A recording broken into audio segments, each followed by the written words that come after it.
खबरुनि update सिलसिले खे अॻिते वधाईंदे सांगड़ मां अव्हांखे ख़बर ॾींदा हलूं। डिस्ट्रिक्ट रिपोर्टर महमूद काइम खानी जी रिपोर्ट मुताबिक़ एसएसपी सांगड़ कैप्टन सद्दाम हुसैन संझोरो हद में मोटरसाइकिलनि जे फुर जे वाक़िअनि जो नोटिस वठंदे एसएचओ संझोरो खे जवाबदारनि जी गिरफ़्तारी लाइ सख़्त हुकुम जारी कया आहिनि। उन सिलसिले में एसएचओ संझोरो इंस्पेक्टर अब्दुल मजीद आराइन पंहिंजे मातहत अमले सां गॾु गश्त दौरान फुर जे केसनि में मुलविस फोरू गैंग जा 2 साथी अरशद उर्फ अर्शू खोरखानी ऐं सुख अली उर्फ सुखू खोरखानी के गिरफ़्तार करे वरितो आहे। गिरफ़्तार जवाबदारनि जे कब्ज़े मां FIR नंबर 160/2023 में फुर थियल मोटरसाइकिल ऐं वारदात में इस्तेमाल थियल 2 TT पिस्टल पिणु हथ करे वरिता आहिनि। जॾहिं त फोरू गैंग जा 2 साथी अञा ताईं फरार आहिनि। उन्हनि जी गिरफ़्तारी लाइ कोशिशूं जारी आहिनि।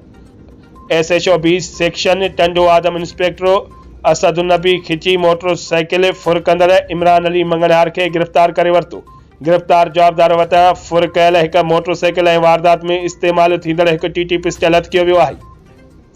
जवाबदार ख़िलाफ़ गैर क़ानूनी हथियार रखण सिंध आर्म्स एक्ट जे कलमनि तहत वधीक 3 अलॻि-अलॻि केस दाख़िल कया विया आहिनि।